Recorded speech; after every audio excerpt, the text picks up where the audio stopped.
regarderai pas non plus vos sacrifices pacifiques des animaux gras. Éloigne de moi le bruit de tes chants, car je n'entendrai pas le chant de tes instruments. 5 21 à 23 1. Que veut Dieu cette fois-ci? Que la justice coule plutôt comme de l'eau. La terre promise était la preuve du plan élaboré par Dieu. Lorsque Dieu les a introduits dans la terre promise, ils ont prospéré. 1. Deutéronome 6, 10 à 11. Il leur a donné un avertissement afin qu'ils ne perdent pas leur bénédiction. 1. Deutéronome 6 12 à 15 F. Dieu a racheté chacun de nous de la malédiction du péché Égypte. Dieu a établi un plan de rédemption, selon lequel l'homme serait régénéré de sa vie de péché. Chemin vers la terre promise, chemin vers le calvaire. Dieu est prêt à déverser sa bénédiction sur la vie de ses enfants, si seulement nous décidons de suivre sa loi.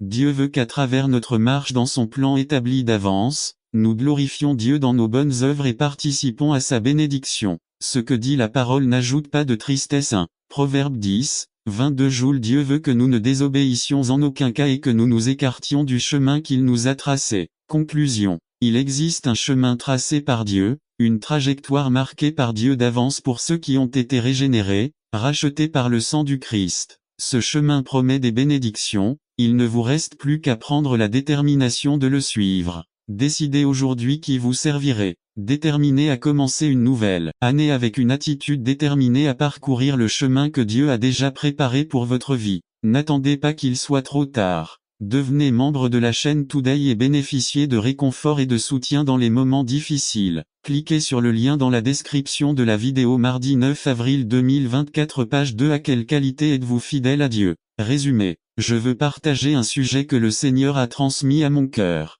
Tous ceux qui l'ont reçu et connu comme sauveur personnel doivent reconnaître l'importance d'être fidèles à Dieu. Ceux qui ne l'ont pas connu attendent le manifeste des chrétiens. Par Ramon Rojas. Êtes-vous fidèle à Dieu? Lecture. Apop 2, 10 Introduction. Je veux partager un sujet que le Seigneur a transmis à mon cœur. Tous ceux qui l'ont reçu et connu comme sauveur personnel doivent reconnaître l'importance d'être fidèles à Dieu. Ceux qui ne l'ont pas connu attendent des chrétiens la manifestation de ce que signifie être fidèle à Dieu et à sa parole. Mais maintenant, je vous le demande encore, dans quelle mesure êtes-vous fidèle à Dieu? Être fidèle à Dieu signifie le reconnaître dans toute notre vie quotidienne, quelles qu'en soient les conséquences. Être fidèle à Dieu implique de respecter ses commandements en tant qu'enfants que nous sommes.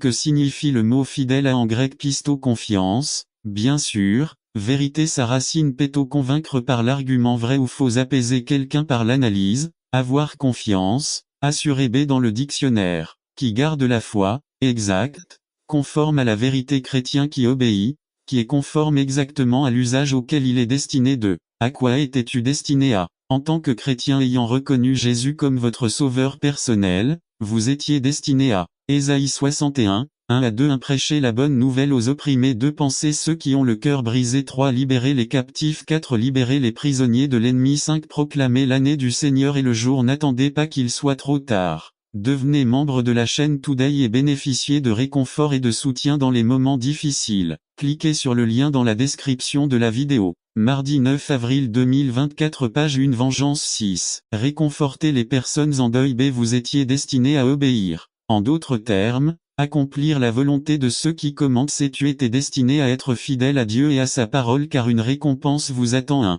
Rêve 2h10. Dans quelle mesure suis-je fidèle à Dieu? N'oubliez pas. 5.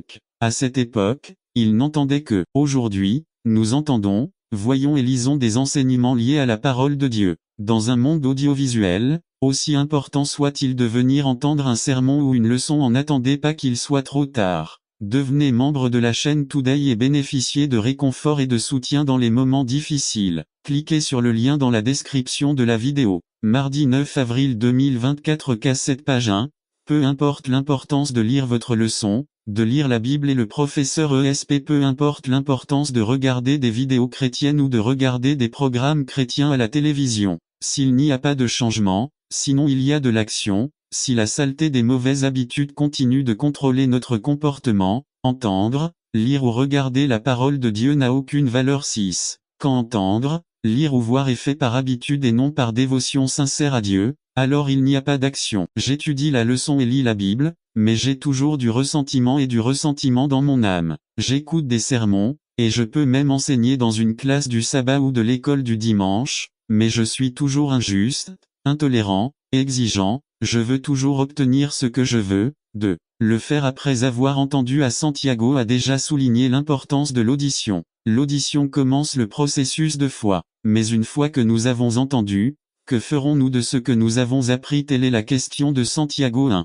Le vrai croyant ne peut pas se contenter d'être un auditeur ou un lecteur passif. La vraie religion est celle qui met en pratique tout ce que vous apprenez de. Combien de sermons avez-vous entendu? Combien de trimestres d'études quotidiennes de la leçon de l'école SAB? À quoi ressemblerait ma vie chrétienne si j'avais décidé dès le début, par la grâce du Christ Jésus, de mettre en action chaque sermon entendu, chaque leçon étudiée, chaque chapitre de la Bible lu? 3. Entendre et ne pas faire, lire et il n'y a aucun changement. Que dit Jésus à propos de cette personne? Matthieu 7, 26 à 27. Et quiconque entend ces paroles et ne les met pas en pratique sera comme un homme insensé qui a bâti sa maison sur le sable. 27. Et la pluie tomba, les torrents vinrent, les vents soufflèrent et frappèrent cette maison et il tomba. Et sa destruction fut grande. 4. En écoutant, en lisant et en mettant en pratique ce que vous avez appris, que dit Jésus?